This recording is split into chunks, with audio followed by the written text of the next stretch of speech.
এবারে আছে resultant force. Resultant force কি? দুটো বা তার বেশি ফোর্স কোথাও অ্যাপ্লাই হচ্ছে, তাহলে ওই অতগুলো ফোর্স দিয়ে ওই অবজেক্টের উপর যে এফেক্ট হবে, একটা সিঙ্গেল ফোর্স যদি ইউজ করি তাহলেও যদি সেম এফেক্ট হয়, সেক্ষেত্রে ওই সিঙ্গেল ফোর্সটাকে বলা হয় ওই ফোর্সগুলো রেজাল্ট্যান্ট ফোর্স। মানে কি?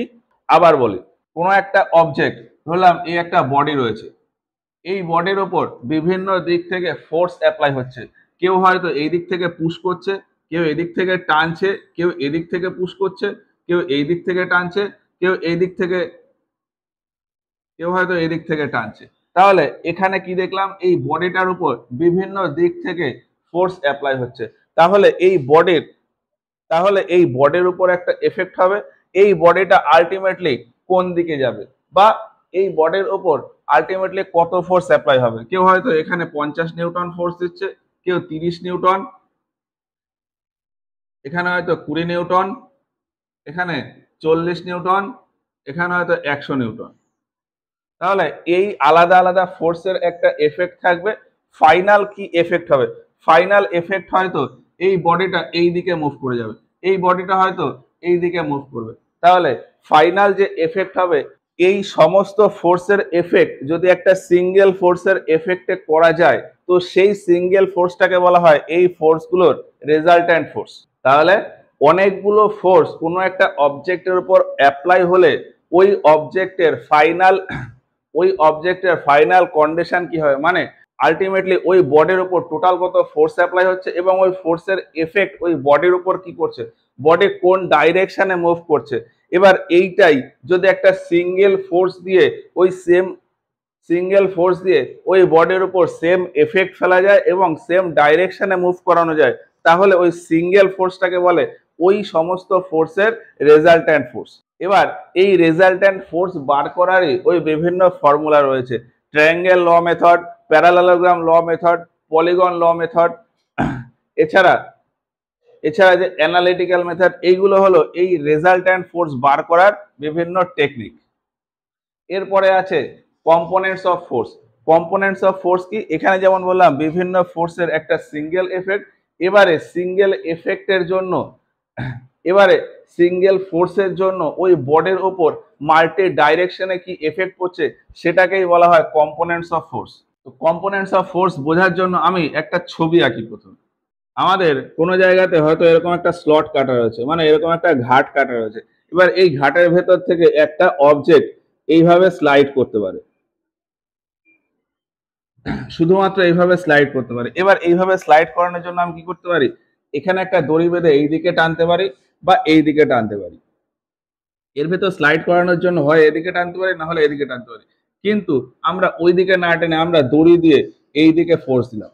আমরা দড়ি দিয়ে কোথায় ফোর্স দিলাম? বাইরের দিকে ফোর্স দিলাম। তাহলে এই বডিটা কোন দিকে যাবে? তাহলে এই বডিটা উপরের দিকে মুভ করবে, এই বডিটা কি উপরের দিকে মুভ করবে। কিন্তু আমরা ফোর্স দিচ্ছি কোন দিকে? তাহলে ফোর্স যেহেতু এদিকে দিচ্ছি, এই বডিটার টেন্ডেন্সি থাকবে কি এই ডাইরেকশনে মুভ করার, কিন্তু এই ডাইরেকশনে মুভ হতে পারছে না। এই ডাইরেকশনে শুধু পাথ রয়েছে, এই ডাইরেকশনে মুভ করার পাথ রয়েছে, ওই জন্য এই বডিটা কি হবে? এই ডাইরেকশনে মুভ করবে। এবার এইটাই যদি আমরা ঠিক এই ডাইরেকশনে ফোর্স দিতাম, তাহলে কি এই ডাইরেকশন বা এই ডাইরেকশনে মুভ করতো? তাহলে কিন্তু দুটোর কোনো ডাইরেকশনে মুভ করতো না, কারণ এর টেন্ডেন্সি থাকতো কি এই দিকে মুভ করব। এবার যেহেতু এই পাথের সাথে এই ফোর্সটা পারপেন্ডিকুলার রয়েছে, ওই জন্য এই বডিটা কোনো দিকেই মুভ হবে না। কিন্তু এই ফোর্সের ক্ষেত্রে এটা কিন্তু পারপেন্ডিকুলার না, ওই জন্য কি হবে? এইটা এই দিকে মুভ করার টেন্ডেন্সি থাকবে বা মুভ করবে। তো এর জন্য কি হলো? এইটাই তো হলো না, কিন্তু এটাই হলো। তার মানে কি? এই ফোর্সের একটা পার্ট এই দিকে কাজ করছে, এই ফোর্সের একটা পার্ট কোথায়? এই ফোর্সের একটা পার্ট কোন দিকে কাজ করছে? এই দিকে কাজ করছে। এই ফোর্সের একটা পার্ট এই দিকে কাজ করছে, হলো। কিন্তু এই ফোর্সের কোনো পার্ট কিন্তু এদিকে বা এদিকে কাজ করছে না। তো এই যে এই ফোর্সের একটা পার্ট এদিকে ভাগ হয়ে গেল, এটাকেই বলা হয় কম্পোনেন্ট অফ ফোর্স। এই ফোর্সের একটা পার্ট এদিকে ভাগ হয়ে গেল, এটাকেই বলে কম্পোনেন্ট অফ ফোর্স। এবার এই ছবিটা যদি আমি আবার আঁকি, যে এই সেম ভাবে এই স্লট রয়েছে, আর এই স্লট রয়েছে, এই স্লটের ভেতরে এই বডিটা রয়েছে। এই বডিটা কি হতে পারে? এই বডিটা এই ডাইরেকশনে এবার মুভ হতে পারে। আগের বার এই ডাইরেকশনে মুভ হতে পারছিল, এবারে এই ডাইরেকশনে মুভ হতে পারে। এবার আমি ফোর্সটা সেম দিলাম, ফোর্স সেম দিলাম, এইটা যে ডাইরেকশনে ফোর্স দিছিলাম এটাও ঠিক সেই ডাইরেকশনে ফোর্স দিলাম।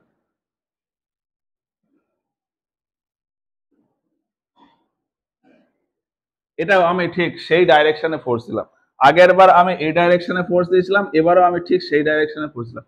এবার এই বডিটা কোন দিকে যাবে? এই বডিটা কিন্তু আমাদের এই দিকে মুভ হয়ে যাবে, এই বডিটা এদিকে মুভ হয়ে যাবে। তার কারণ কি? তার কারণ হলো এই ফোর্সের একটা পার্ট এই দিকটায় কাজ করবে।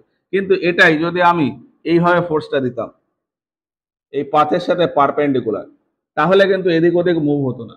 যেহেতু পারপেন্ডিকুলার ফোর্স দিয়েছে ওই জন্য এই ফোর্সের কোনো পার্ট এই দুই দিকে ভাগ হচ্ছে না। যেহেতু পারপেন্ডিকুলারে নেই, এইটা যেহেতু পারপেন্ডিকুলারে নেই ওই জন্য এই ফোর্সের একটা পার্ট এখানে ভাগ হয়ে যাবে। তো এবার তাহলে এখান থেকে আলটিমেটলি কি বলা যায়? আলটিমেটলি বিষয়টা হচ্ছে কোনো একটা বডির উপর যদি ফোর্স অ্যাপ্লাই হয় তখন ওই বডিটা যে যেদিকে মুভ করার টেন্ডেন্সি রয়েছে, মানে যে যেদিকে মুভ করার পাথ রয়েছে, সেই দিকে ওই ফোর্সটা দুটো কম্পোনেন্টে ভাগ হয়ে যায়। সেই দিকে ফোর্সটা কি হয়? দুটো কম্পোনেন্টে ভাগ হয়ে যায়। তো এই দুটো কম্পোনেন্টে ভাগ হয়ে যাওয়াকেই বলে কম্পোনেন্টস অফ ফোর্স। এবার আমি এটাকে এত কমপ্লিকেটেড ছবি না দিয়ে একটা সিম্পল ছবি আঁকলাম। আমি ধরলাম এখানে একটা ফোর্স অ্যাপ্লাই হচ্ছে, ধরলাম এখানে একটা ফোর্স অ্যাপ্লাই হলো, এই ডাইরেকশনে একটা ফোর্স অ্যাপ্লাই হলো। এবার এখানে যে বডিটা রয়েছে এই বডির এই দিকে মুভ হওয়ার সিচুয়েশন নেই, বডির মুভ হওয়ার সিচুয়েশন রয়েছে, বডিটার মুভ হওয়ার সিচুয়েশন রয়েছে এই ডাইরেকশনে আর এই ডাইরেকশনে, এই দুটো ডাইরেকশনে মুভ হওয়ার সিচুয়েশন রয়েছে। তাহলে এই ফোর্সটা এই দুই ডাইরেকশনে ভাগ হয়ে যাবে। তাহলে এই ডাইরেকশনে ভাগ হয়ে গেল আর এই ডাইরেকশনে ভাগ হয়ে গেল। ফোর্স যে এই দুটো ডাইরেকশনে ভাগ হয়ে গেল, এই দুটো ফোর্সের এই দুটো ডিভিশনকেই বলা হয় কম্পোনেন্টস অফ ফোর্স। তাহলে কম্পোনেন্টস অফ ফোর্স কি? একটা ফোর্স যখন দুটো কম্পোনেন্টসে ডিভাইড হয়ে যায় তখন সেই দুটো ফোর্সকে বলা হয় কম্পোনেন্টস অফ ফোর্স। এবার এর সাথেই ঠিক একই রকম ভাবে আরেকটা টার্ম আছে রিজলভ ফোর্স। কি আছে? Resolve force. রিজলভ ফোর্স কি? রিজলভ ফোর্সও এই কম্পোনেন্ট অফ ফোর্সই, রিজলভ ফোর্সও এই কম্পোনেন্টস অফ ফোর্সই। কিন্তু এই কম্পোনেন্টস অফ ফোর্সে যেরকম আমরা দেখছিলাম যে দুটো ডাইরেকশন, যেখানে যেখানে মোশন পসিবল বা যেখানে যে ডাইরেকশনে ওই বডির মুভ হওয়া পসিবল, শুধুমাত্র সেই ডাইরেকশন দুটোতে ফোর্সের কম্পোনেন্ট ভাগ হয়ে যাওয়াকেই বলে কম্পোনেন্টস অফ ফোর্স। এখানে এখানে এই রিজলভ ফোর্সে কি হবে? আমাদের বেশিরভাগ অবজেক্টের ক্ষেত্রে দুটো ডাইরেকশন থাকে যেখানে বডি মুভ হতে পারে। যেমন আমি এখানে দাঁড়িয়ে আছি, কেউ আমাকে ধাক্কা মারলো, তাহলে আমার টেন্ডেন্সি থাকবে এই দিকে সরে যাওয়ার। এবার এখানে আমি যদি আরেকটা এক্সাম্পল নিই, একটা ফুটবল নিলাম, ফুটবল নিয়ে যদি আমি ফুটবলে পুশ করি বা ফুটবলে যদি একটা লাথি মারি, তাহলে ফুটবলটা কি হবে? ফুটবলটা ফুটবলটা ঠিক এইভাবে উপরের দিকে ওঠে। এবার এভাবে উপরের দিকে ওঠে মানে কি? আমি যেখানে পুশ করলাম তার জন্য ফুটবলটা সামনের দিকেও যেতে চায় আর ওপরের দিকেও যেতে চায়। তাহলে দুটো ডাইরেকশন থাকে, একটা সামনের দিকে আর একটা ওপরের দিকে। কিন্তু কিন্তু দুটোর কোনোটাতেই না গিয়ে দুটোর ঠিক মাঝামাঝি একটা ডাইরেকশনে চলে যায়। তাহলে মাঝামাঝি যখন ডাইরেকশনে যায় তখন ওই ডাইরেকশনের ভেতর তার সামনের মোশনও থাকে আর উপরের মোশনও থাকে। আমি একটা ছবি আঁকি, এই হচ্ছে ফুটবল। এই ফুটবলে আমি যখন লাথি মারছি বা পুশ করছি তখন আমি কিন্তু এদিক থেকে লাথি মারি না, আমি যখন তোলার হয় তখন ঠিক নিচের দিকে লাথি মারি। তাহলে কি? নিচ দিক থেকে আমি ফোর্স অ্যাপ্লাই করলাম, নিচের দিক থেকে ফোর্স অ্যাপ্লাই করলাম। তাহলে নিচের দিক থেকে ফোর্স অ্যাপ্লাই করলে কি হবে? এই ফুটবলের ওপর এইভাবে ফোর্স অ্যাপ্লাই হচ্ছে, ফুটবলের ওপর এইভাবে ফোর্স অ্যাপ্লাই হবে।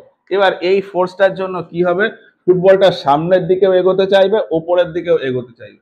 তাহলে এই ফোর্সের দুটো অ্যাকশন থাকবে, একটা সামনের দিকে একটা ওপরের দিকে। তাহলে এই সামনের দিকে গেল মানে হরাইজন্টাল ডাইরেকশনে একটা অ্যাকশন থাকলো আর ভার্টিক্যাল ডাইরেকশনে একটা অ্যাকশন থাকলো। হরাইজন্টাল ডাইরেকশনে একটা অ্যাকশন থাকলো, ভার্টিক্যাল ডাইরেকশনে একটা অ্যাকশন থাকলো। তাহলে এই যে তাহলে এক্ষেত্রে এই যে আমি যে ফোর্স দিলাম এটার এই হরাইজন্টাল কম্পোনেন্টে ভাগ হওয়া আর ভার্টিক্যাল কম্পোনেন্টে ভাগ হওয়া, এই হরাইজন্টাল আর ভার্টিক্যাল কম্পোনেন্টে যদি ভাগ হয়ে যায় সেক্ষেত্রে এই ফোর্স দুটোকে বলা হয় রিজলভ ফোর্স। কি বললাম, ফোর্সকে আমরা কম্পোনেন্টেই ভাগ করব, কিন্তু সেই কম্পোনেন্টে ভাগ করাটা যদি হরাইজন্টাল ডাইরেকশন আর ভার্টিক্যাল ডাইরেকশনে ভাগ করি সেক্ষেত্রে এই ফোর্স দুটোকে বলা হয় রিজলভ ফোর্স। এই দুটো ডাইরেকশন, এই বলটা সামনের দিকেও যেতে চাইছে, উপরের দিকেও যেতে চাইছে। এবার যেহেতু দুটোই ডাইরেকশনে যেতে চাইছে, এবার দুটো ডাইরেকশনে তো যেতে পারবে না, ওই জন্য দুটোর কম্বাইন্ড ডাইরেকশনে ফোর্সটা যায়, দুটোর কম্বাইন্ড ডাইরেকশনে ফোর্স যায়। তো এই কম্বাইন্ড ডাইরেকশনে ফোর্স যাওয়া মানে কি, এই ফোর্সের দুটো কম্পোনেন্ট ভাগ হওয়া। এই কম্পোনেন্টের জন্য সামনের দিকে যাবে, এই কম্পোনেন্টের জন্য উপরের দিকে যাবে। যে এর ভেতর যে কম্পোনেন্টের ভ্যালু বেশি হবে সেই দিকে বেশি যাবে। যদি নিচের এই দিকের কম্পোনেন্টের ভ্যালুটা বেশি হয় তাহলে সামনের দিকে বেশি যাবে, বল কম হাইটে উঠবে। আর যদি এই পাশে যদি যদি ভার্টিক্যাল কম্পোনেন্টের ভ্যালুটা বেশি হয় সেক্ষেত্রে ওই বলটা উপরের দিকে বেশি উঠবে, সামনের দিকে যাবে না। এটা হলো রিজলভ ফোর্স। এর পরে আছে composition of force. Composition of force কি, ওই যে বললাম যে রেজাল্ট্যান্ট ফোর্স বার করার যে টেকনিক, সেই ফর্মুলাটাকেই বা সেই মেথডটাকেই বলা হয় composition of force. Resultant force বার করার মেথডকেই বলা হয় কম্পোজিশন অফ ফোর্স।